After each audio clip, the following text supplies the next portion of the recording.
It takes a minute just for it to.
Good evening, welcome.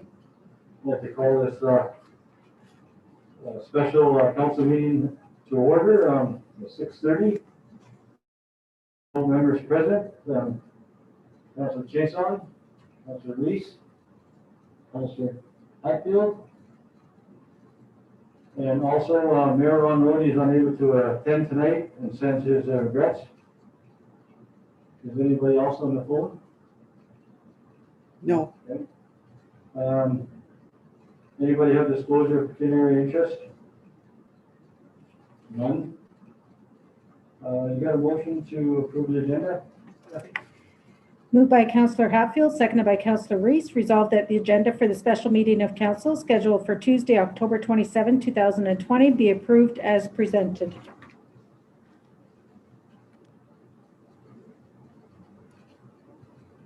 All the three? Good. Tonight we have a special presentation on the Lakeshore Natural Gas Project update. I'd like to welcome Stephanie to the presentation. Thank you. And if council wouldn't mind if they would come sit behind, we'll broadcast on the screen so everyone can watch.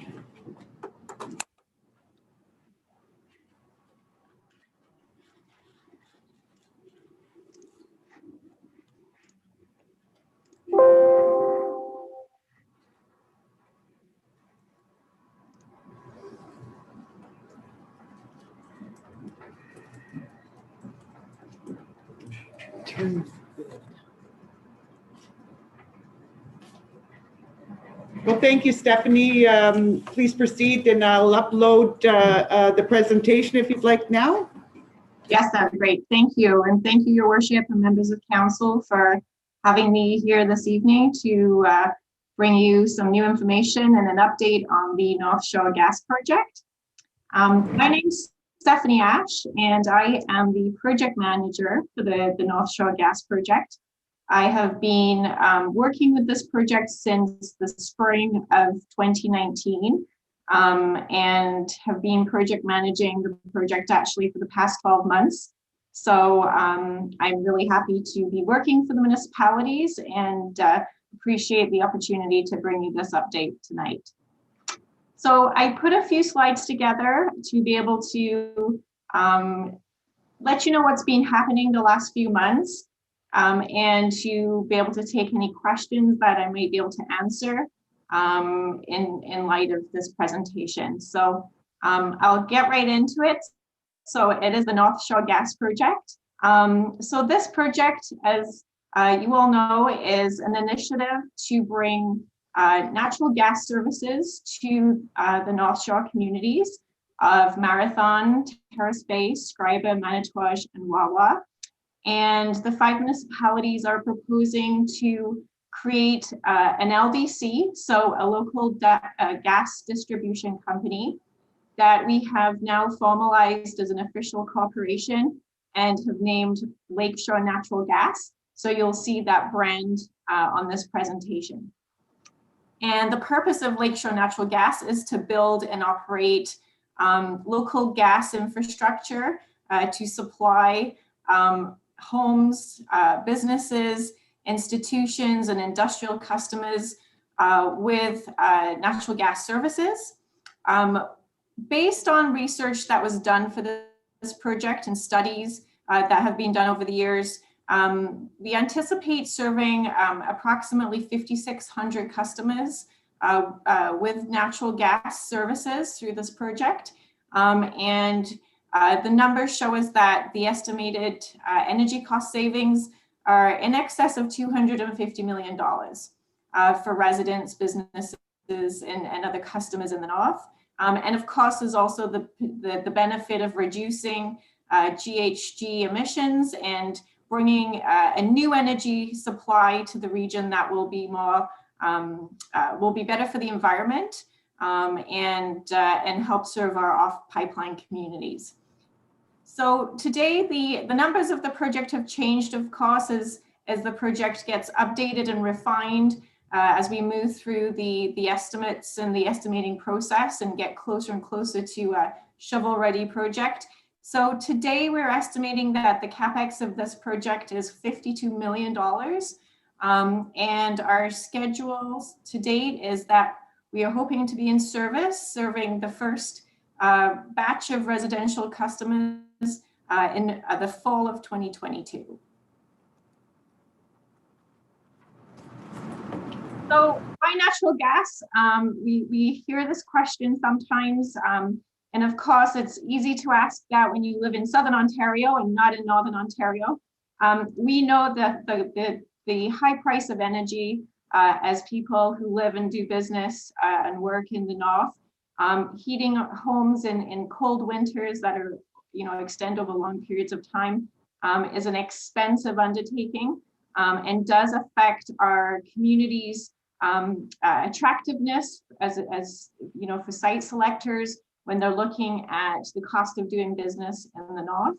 And the province recognizes this and they're really encouraging and promoting programs to help expand natural gas services to underserved regions around the province.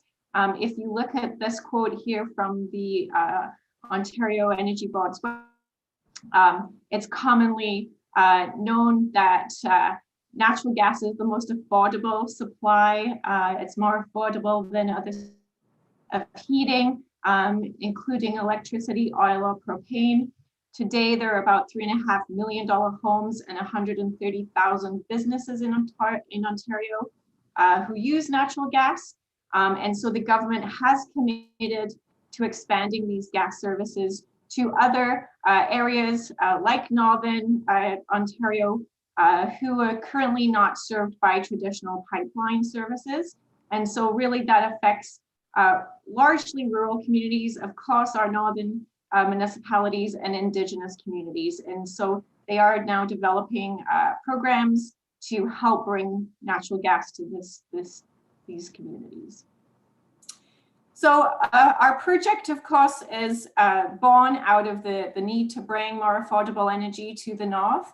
And so the project actually started back in 2016 and has been through several feasibility studies, environmental studies, and we actually submitted a phase 1 application in August of 2019 to the Ontario Energy Board. That application was requesting conditional approvals for leaves to construct for local gas infrastructure and distribution systems in the municipalities. It was requesting approval for a gas supply plan, as well as a long-term gas supply contract with Nipigon LNG.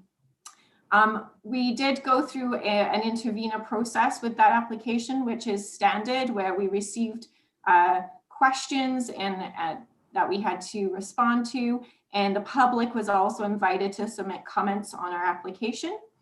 And a decision was, an audit came in February of 2020 of this year from the OEB, which did accept many parts of our phase 1 application, but actually deferred several elements to the phase 2 of an OEB application. And all of these applications do go through 2 phases.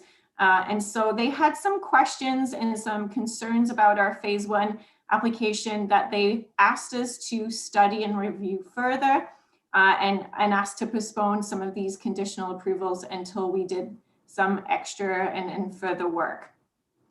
One of the areas of concern with the OEB was the gas supply contract and plan that we had submitted for approval. And they requested that we go out and do a more competitive study looking at other alternatives for gas supply. And so we did that. We issued an RFP to 9 potential gas suppliers in April of this year. We received 3 proposals from 3 different companies who were interested in supplying this project with gas. And we had a selection committee in place that reviewed those applications very thoroughly. And actually, in the end, CNG, which is a type of gas, compressed natural gas, was selected as the preferred choice. And currently, today, negotiations are well underway with a CNG gas supplier who was our preferred proponent. We are expecting to wrap up those negotiations in very short number of weeks here, and be able to make some official announcements in that respect. So our project, what that means is our project has changed in the last few months from an LNG, so a liquefied natural gas project, to a CNG project, which is a compressed natural gas. They're both still forms of natural gas. It's just how they are transported and compressed for storage, and transportation is really the difference. So with our gas supply contract kind of in the works, the next phase of our project was to really start finalizing our financial competency to deliver on this project. And the Ontario government did issue a request for proposals from what's called an Ontario Community Expansion Fund. And this fund is set up to help serve and bring natural gas services to underserved communities in Ontario. There is a fund currently available of up to $130 million total for eligible projects. This is the second round of funding that has been offered through this program, with the first batch of projects that they're currently underway. And so the second phase, the timing was perfect for us. And so we did submit an application for funding for our project in August of this year. We are currently waiting for a decision to be made on that application. We have been spending the last few weeks answering questions from the OEB to provide some clarity around some areas of our application. And it is expected that the OEB will be making recommendations to the Ministry of Energy before the end of the year, we hope. And we hope to hear very early in the new year about whether we were successful or not in that application for funding. So as it stands today, we'll be submitting our phase 2 application once we receive notice around our grant application. And so once we get that news, whether it's good or bad, we will be finalizing our project and submitting our phase 2 application for approvals. If you're interested in reading all of the material that is available on this project, there is a public folder on the OEB's website, and I've included the link in this presentation so that you could take that at your leisure and go and read the applications and any of the public documentation that is available there. There's quite a lot, so it makes for some good reading in the winter months. So just to go over a little bit about the proposed distribution system and model. So the distribution system that we are proposing, as I mentioned, will be solely owned and operated by the utility company that is owned equally by the 5 municipalities of the project. And so Lakeshore Natural Gas will be the utility corporation with the 5 municipalities as equal shareholders. The system involves discrete standalone pipeline systems within each of the 5 municipalities. The systems are not connected between the 5 communities. They are standalone within each municipality, but of course are being operated as part of a larger single model. And so how this works is that the pipeline systems in each municipality will be supplied gas, CNG gas, which will be truck delivered, compressed at sites within each municipality, decompressed at sites within each municipality, and injected into the distribution system for delivery to homes and businesses and other customers. We call this a virtual pipeline model simply because it isn't a traditional pipeline model that runs, underground across the country. We're not tapping into the Trans-Canada pipeline here. And so our gas will come in trucks and as I said, be plugged in at these stations in each municipality and injected into this system. The supplier of the CNG will own and operate all of the storage trailers and the infrastructure that is in each municipality, and they will have backup on site there in case of any disruption to this type of virtual pipeline model. Of course, with us being in Northern Ontario, we're very cognizant of highway closures and winter weather, and so we will never be left short without a gas supply should there be some type of disruption to transportation, for example. And so this is a very proven, robust model that works in many other areas of the country. Our preferred supplier has a tremendous amount of experience delivering this type of gas model to communities like Wawa, and we feel very confident in their ability to deliver on this project, and they came incredibly highly recommended. So what is CNG, just for information? So CNG, it's short form and acronym for compressed natural gas.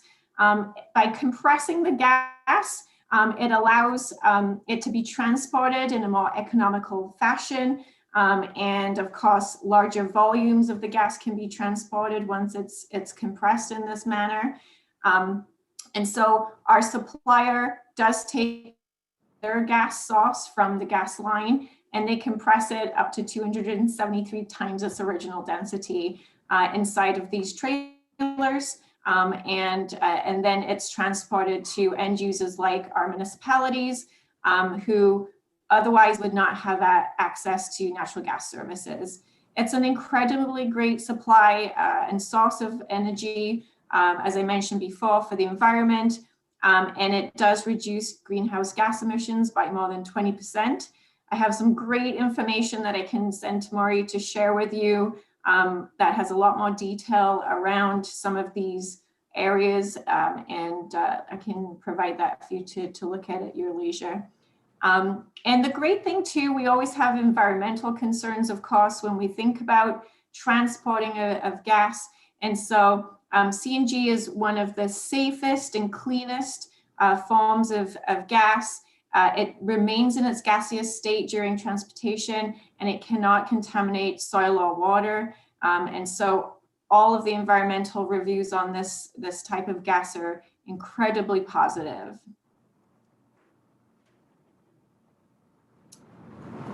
So here you'll see there's a a picture, an illustration of, let's say, a town that might be Wawa, and you'll see on the left side, there's 4 trailers that look like they're parked and they're plugged into a unit. That's basically the infrastructure that will be in each municipality. The number of trailers, of course, depends on demand, customer demand, and how much volume is required in each community. And so typically for a town like Wawa, we may only have 2 trailers on site, and that will be kind of finalized as we get closer to looking at volume and customer conversions.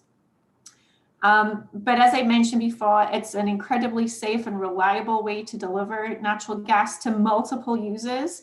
It's very easy to expand this type of model to serve other communities. And we have been, of course, discussing with our supplier how we could expand this project out to serve other municipalities and Indigenous communities. And so with our municipalities being the pilot for this type of model, we do envision that with its successful implementation, it will be something that will be able to be expanded to other communities. It's a very low cost model and distribution model, and we will be feeding into existing local municipal infrastructure. So in terms of footprint in our municipalities, there is not a lot of construction work to be done to get this distribution model up and operational. Some of the great features of this model too is it's very high tech. They are a very innovative company who have invested in their technology. There's remote monitoring of these CNG stations that allow for them to be monitored 24/7 and controlled remotely all the time. So lots of great functionalities there and technologies that are being used with this type of system. And you'll see a lot of this type of model is used already around the region at mining sites and with large industrial sites. There's many other customers in the region right now that are using this type of model very successfully. So just in terms of our project timeline, so we are scheduled with our current project schedule to be in service by November 2022, just in time for the 2022-2023 heating season. We envision that, and again, it all depends on when and if we get approvals to proceed with this project from the OEB, but we do expect to commence the middle of next year with some of the early construction and installation work, and then again to continue that work into 2022.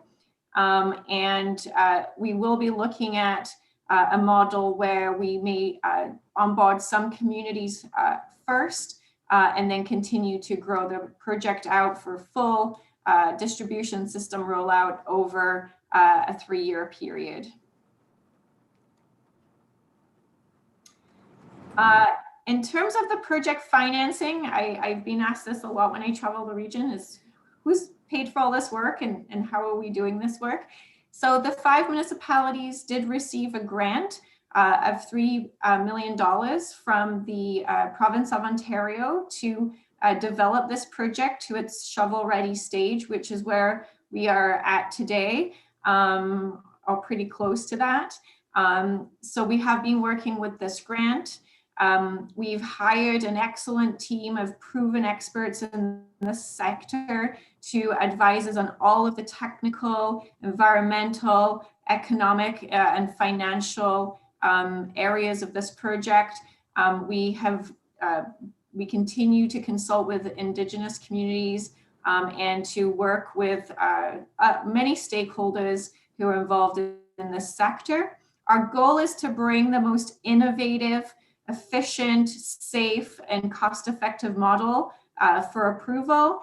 And I can tell you, just by leading this project for the last year, there's a tremendous amount of global interest in our municipalities and what we're doing with this model from a municipal perspective.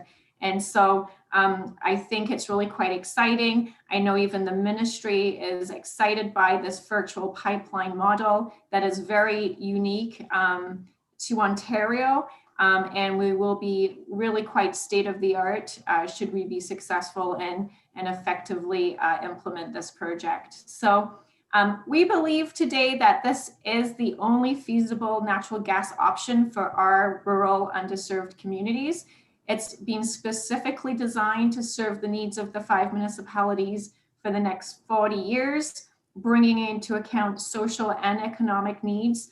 We look at around the region at the growth potential of the region with things that are happening in the economy and in mining and other areas. And we know that residents also we want them to stay in our communities because it's an affordable place to live. And so we really are passionate about this model. And so we are at a crossroads today. We have basically developed a shovel-ready project, which is ready to proceed should we get this commitment of funding support from the Natural Gas Expansion Program. So our focus right now, in light of this state, is that we are, as I mentioned, working very closely with the OEB staff to answer all of their questions in the hope that we will be a recommended project for funding. But we certainly want to raise awareness about this project and make sure that we are top of mind. We want to energize our Northern voices. So yourselves as mayors and councillors, we know that you sit on a lot of committees and that you're involved at a lot of different tables. So having you be up to date about this project and talking about it and advocating for it at the tables that you sit at to make sure that our case for this investment in natural gas services for the North is strong and clear to decision makers and influencers. That's a really important part of the next few weeks for us. And really that we are all advocating together as residents, businesses, and communities for the need for more affordable energy, and that we are a really great project for the province to invest in. So what can you do? We, of course, encourage you to write letters to political representatives and influencers. We are happy if you have meetings with any MPPs or any ministers or anybody who has political influence, that we have this topic included in your discussions. Asking residents and businesses right now to write us letters of support. So if you are a business or you're a resident who is sick of paying too much for your heating costs, we are welcoming letters of support and testimonials from anybody who really wants to have a voice to help us show that we do have a really strong case for this project. So I welcome any submissions or any support that you're willing to provide. That was it. And I just realized how dark it went behind me, so I'm just going to turn my light on for questions.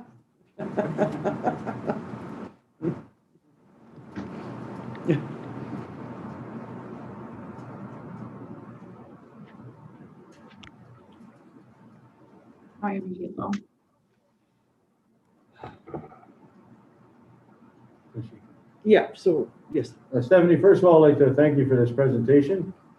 I think it's things are taking a little different course, but it's still the end product is getting a cheaper feel to the community. And I'd like to open it up now to any questions from the fellow councillors. Councillor Hatfield, got some questions? Can you hear me, Stephanie? I can, yes. Okay, I have two questions. Stephanie, we all had to get new oil, not where our oil's kept, like oil tanks. So most of us have spent $2,000 or $3,000 plus a new furnace for about $7,000. Are you and your company going to give us any incentives to go ahead with this natural gas?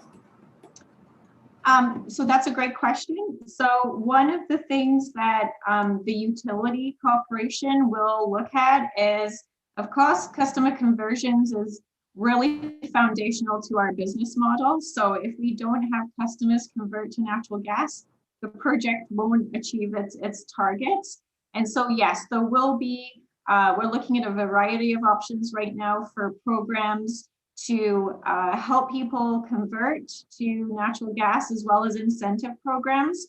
And in fact, we'll be working perhaps with our gas supplier on some options for incentives as well. So definitely will be, I can't tell you right now what those are quantifiably, but yes, there definitely will be incentives for conversions to make it affordable for people to convert, and that it makes financial sense for them to convert.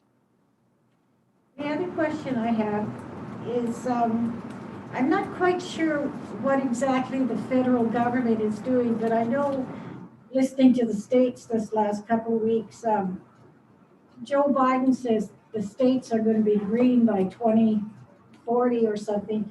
Has our government said anything about natural gas and what they think about it? Is it in the plan for the green?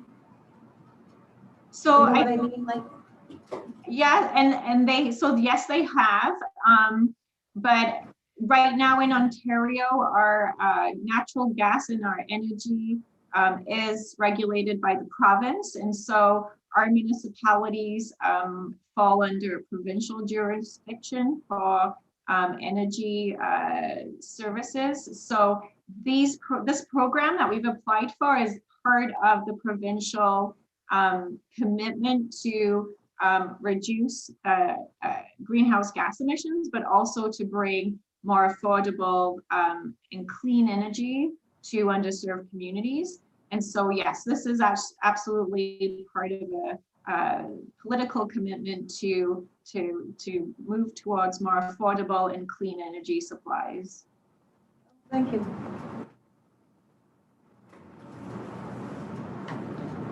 Any questions? Those were the two questions I asked. Bill, I'm sorry, maybe, yeah, you can. Stephanie, the question I want to ask you is referral to Councillor Hatfield's. You said there's an incentive, people moving from oil or propane to natural gas. And where people will probably be looking for is some kind of a financing to help them to switch over to natural gas. Would that financing be available through your company? So yes, and it's your company. So it is a municipal company. So the utility company will be owned equally by the 5 municipalities. So the board of directors of the new utility company, which will have representation from each municipality, will be able to make those operational decisions around offering financing, for example, to customers, and what that might look like. Offering, there may be potential to offer grants through other government programs to customers as well. I know Ontario's had the Save on Energy program for a long time, and I'm sure there's going to be other similar projects and programs like that. So as an official utility that's operational, that utility corporation and its board will have and will take direction from its shareholders, you the municipalities, about what your customers' needs are and how we can best service those customer needs. So absolutely, that's certainly been an ongoing discussion, and will be something that will definitely be rolled out by the new board of directors and the new company leadership once that company has a CEO and a management team in place.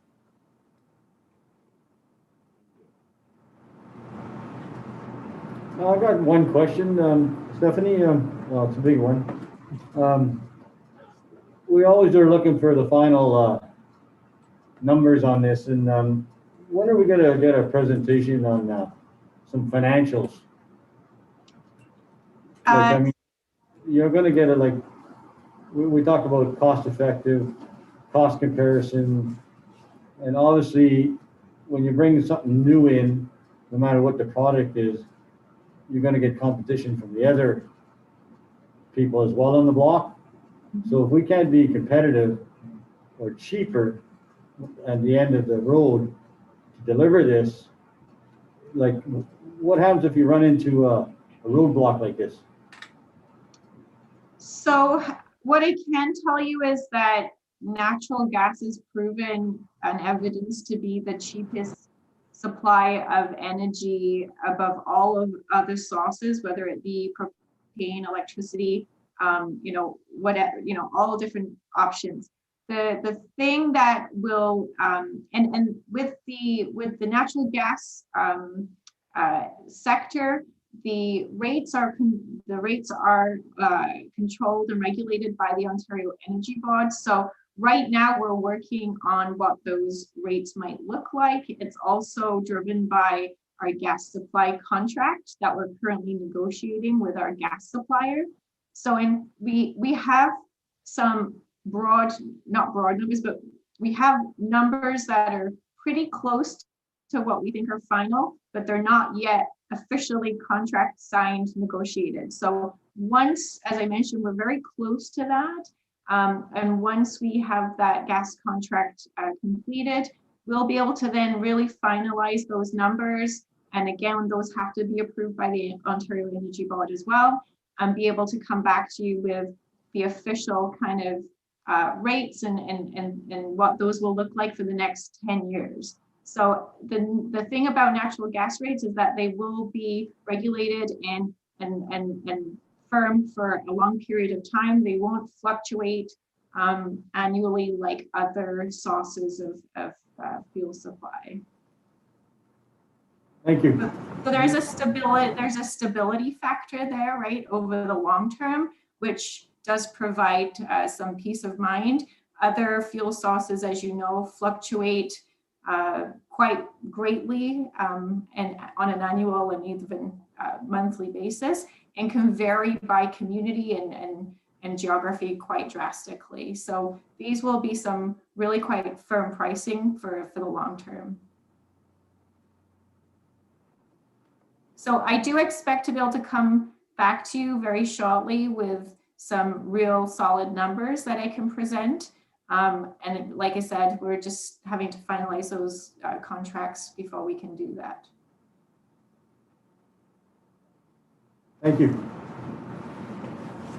Well, thank you very much, Stephanie. On behalf of Deputy Mayor Tate and members of council, thank you very much for providing the informative presentation, and council will consider what it can do to indicate support to the powers that might come across the municipality of Wawa in the next little while. We'll certainly look to the mayor to send you a copy of his letter of support.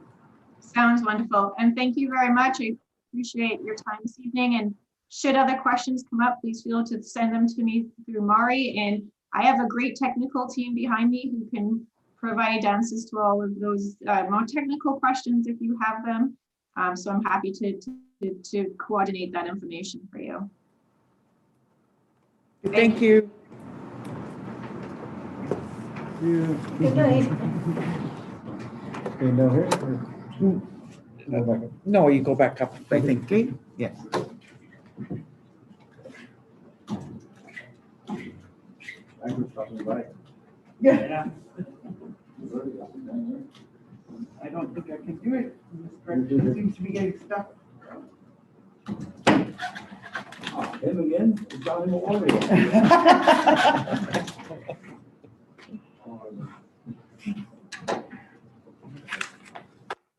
Okay, You want to? no announcements, giving a notice. I thank everybody for giving their input and the presentation. Move on to number 6, a new business. Ministry of Municipal Affairs. Kathy, do you have a motion for this? Moved by Councillor Reese, seconded by Councillor Hatfield, whereas Council of the Corporation and Municipality of Wawa has assessed the municipality's financial situation and believes that funding provided under the Phase 1 of the Ministry of Safe Restart Program is not sufficient to address the 2020 COVID-related operating pressures. Now therefore be it resolved that the Council of the Corporation of the Municipality of Wawa does hereby request additional funding under Phase 2 of the Safe Restart Agreement. All in favor? Motion carried.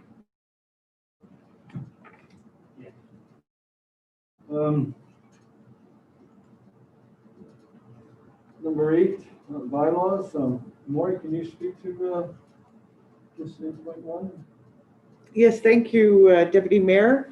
And I would note that Ted Murray is here on behalf of Ballard Construction. He is the materials manager, and he joins us here in Wawa. He's come from Newfoundland and he's heading home tomorrow morning, so we appreciate that Ted's here. I will give a brief introduction. This is a site plan agreement or a development agreement that we propose that council approve. Tonight to read it the first and second time, and next council meeting to read it the third and final time. That would set out our agreement with Ballard Construction on the development of the work camps on the property known as locally the Trevor Lang Blueberry Farm, the zoning approval for that, the temporary zoning approval. The appeal period ended today, and so we will move forward with bringing a site plan agreement to council. And so as the site plan agreement indicates, we've worked very closely with Ted to make sure that all concerns from the municipality are addressed in the site plan agreement. And there are clauses and maps attached about how we will make sure that we are able to issue a building permit, have some control over the siting of the buildings on the land, how electricity will be hooked up, how water will be hooked up, how we will deal with the septic system, which will be a holding tank system. So basically, in each of the clauses of this agreement, we're setting out the agreement between Ballard and the municipality on how the site would be developed.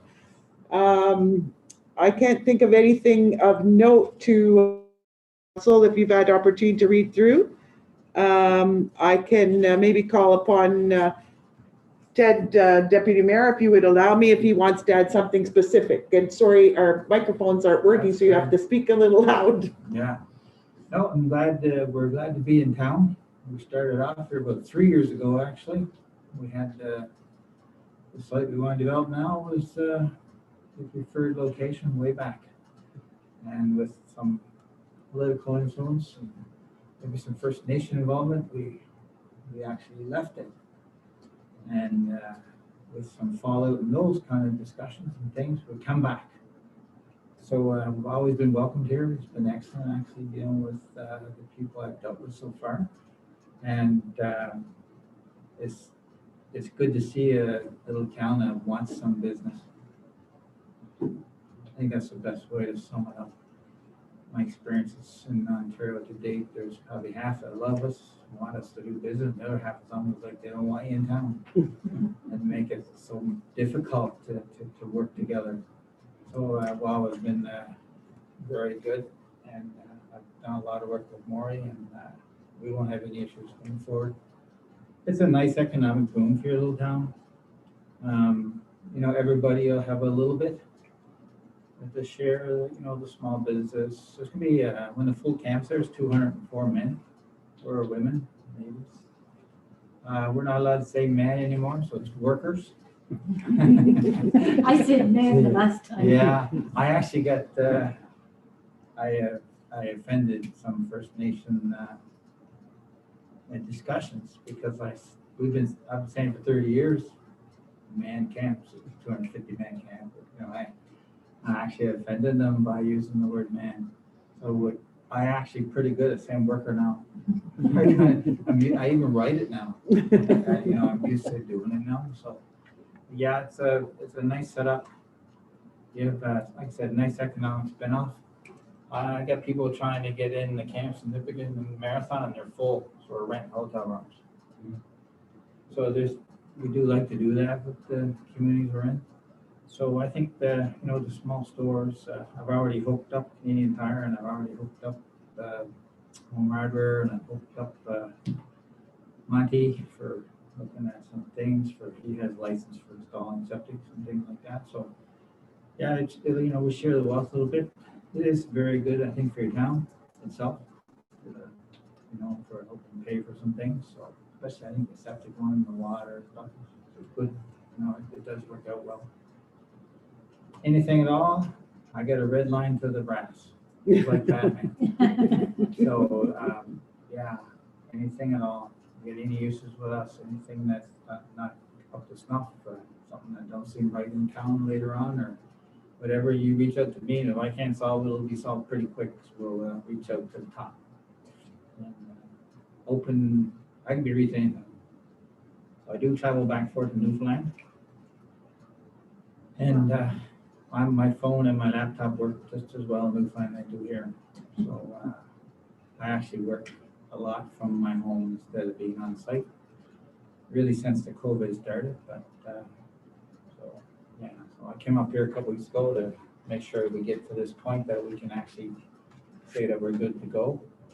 I do everything for them that come to these sites. So I do all the MTO, I do the MCP, I make sure we're good on all that. So everything is in the works. And we had an initial agreement with MOT to use the highway and get in here. And we're going to have an ECA approved septic hauling system, again, benefit to your town, let us use the lagoons.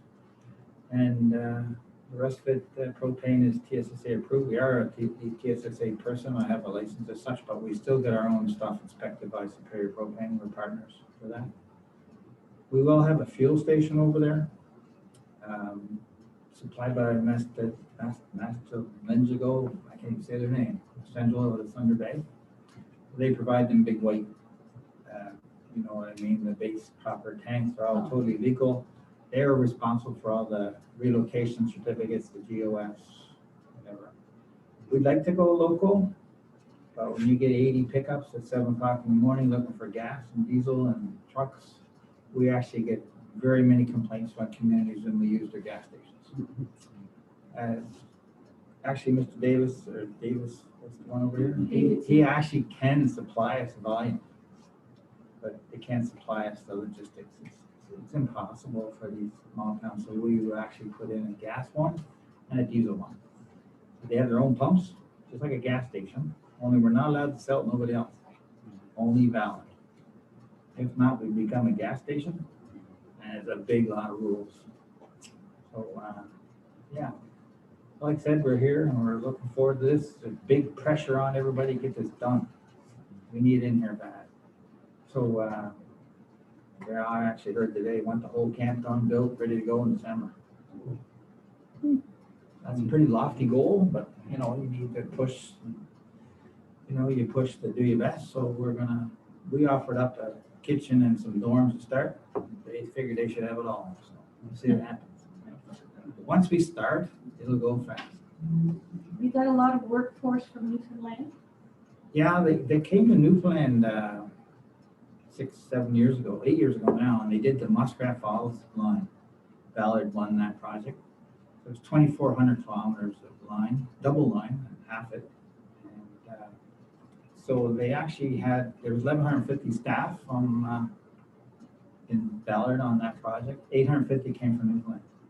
Really? They do like the. We had a Newfoundland crew here a few years back to do our hydro. Yeah. And they were wonderful bunch. Yeah, usually they're pretty, happy-go-lucky and pleasant, and they're a bit of fun. And they also don't mind working the harder things. I travel up and down this so much now. I can tell you every bend, road, and everything. But it just reminds me of home. I'm not from Newfoundland, but I seen a girl that looked something cute, so I stayed there. So, Smart man. Yeah. So, but it looks just like it. I don't know if you've ever been, but it's unbelievable. Yeah. And then everywhere I go, I run into people from. Well, was a very friendly community too. Yeah, I love it here. I've been here from the beginning, and I like that trading post out there. That's kind of cool. The little store there, that was pretty neat. Good ice cream there, right? Yeah. But no, we look forward to participating here, and you'll like Ballard. very nice company. Most of the workers well really appreciate their jobs, and Ballard treats people pretty good. And so we look forward to coming to town. Good. We have very strict measures, so you don't need to worry about behavior. We have security on from 6 to 6. No one's allowed in or out unless they sign in or out. We actually monitor every truck, leaves, comes, goes. Everybody has to be back to camp by 7. But you can't give permission to go back out, but they gotta be back by 9. So our guys start they have to be at the site by 7. So they're up 5 o'clock in the morning, so 9, 10 o'clock at night, it's time to go to bed. You're here to work.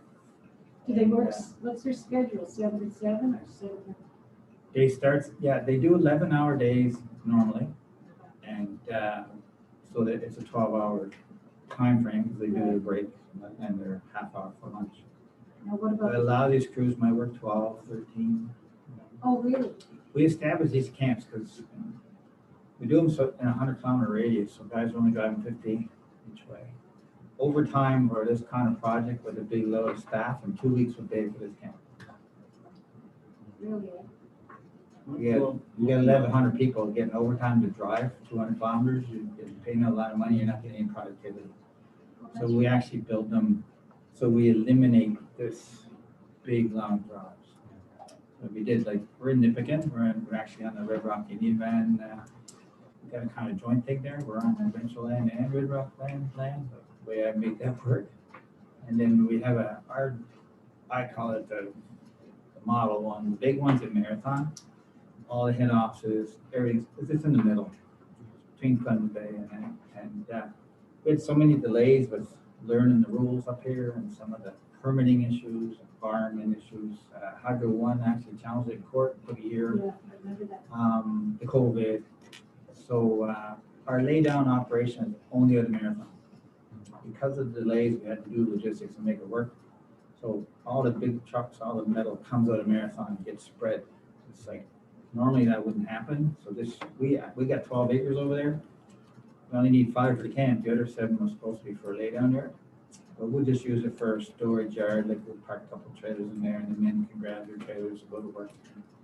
But there won't be an official lay down yard as such for delivering the heavy equipment. Their kitchens serve amazing food too. They contract out to a winner of a bid, and I think they're called Dexo. Dexo is the one doing the one on White River. Doxo. I'm not it. Once I get them built, I kind of walk away and go do another one. So, but we do contract them out. The COVID seems to come up a lot wherever I go. We have a very, very strict COVID protocol approved by the Moldova Health Board. Right. We have it operating in White River. So I went in the camp. I never go in them either. Very seldom. I actually went in there and I broke every rule in the book. There's so many I didn't even know. But it's very strict. Only 4 men at a table to eat. You get the big dividers up so you turn on and off. And to get the food license to operate also, that COVID protocol plan is part of your food license. If you don't have it, they won't give you a food license. So it's very, very well controlled. We also have our own, our safety division has a big protocol on coming and going. We have essential workforce papers, so I can go anywhere in Canada and work and stuff, but I have to be tested and temperatured, and I fill out lots of documents and stuff whenever I come and go. And then starting in January, we actually have our own equipment coming to test our own people. Oh, Everybody will be tested as they report to work. that's good. Yeah, so you'll have, that some of the small towns get concerned, and big people coming in from a big town or whatever. Well, that's going to be And, really nice so to we really reach. do try hard to keep this, it actually impedes us a little bit, productivity wise. Now, the dining room hours is from 4:38. Normally that'd be 2 hours. It's just taking Yeah. that much longer because you're only serving 30 or 40% of your people at once.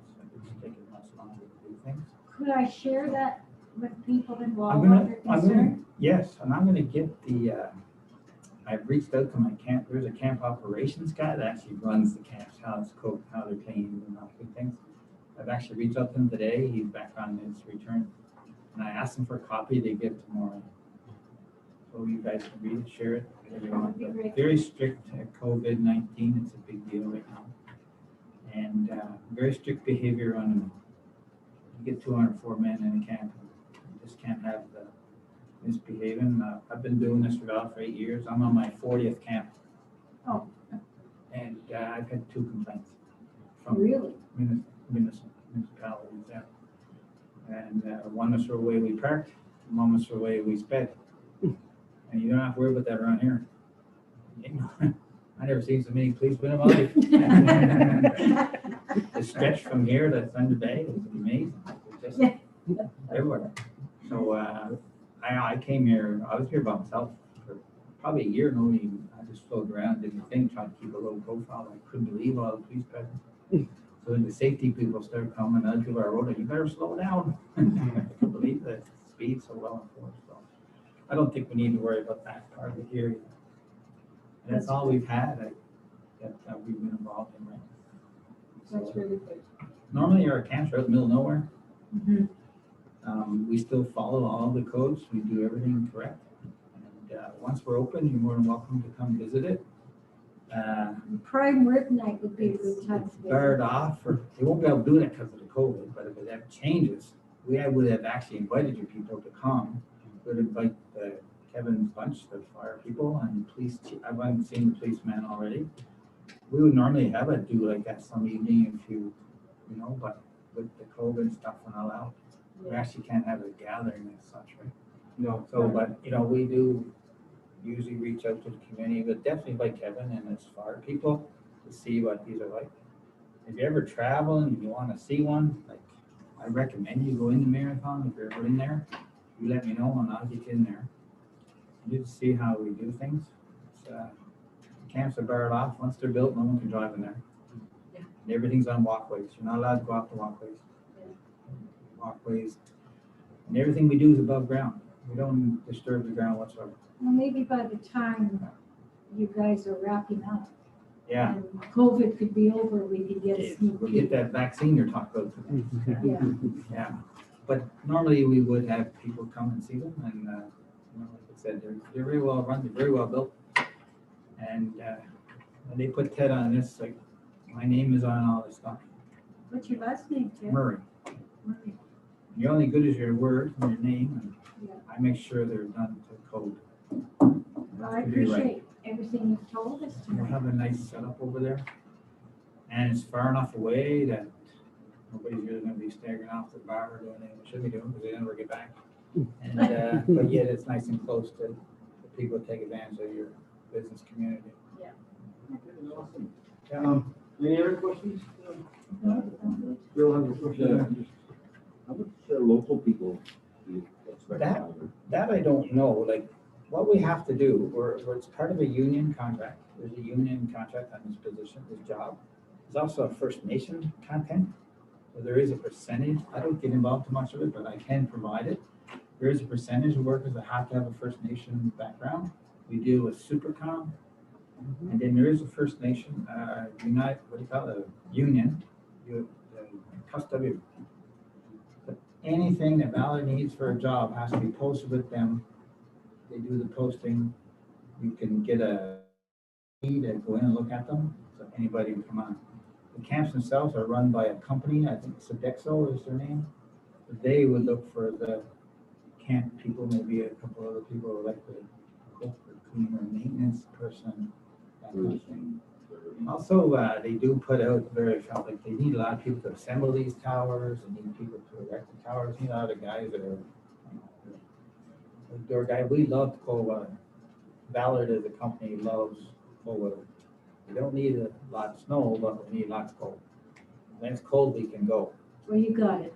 And the boys are good for, I think they shut it down at -43 or something. They won't let people work after Well, a you certain might have the temperature. odd day off here.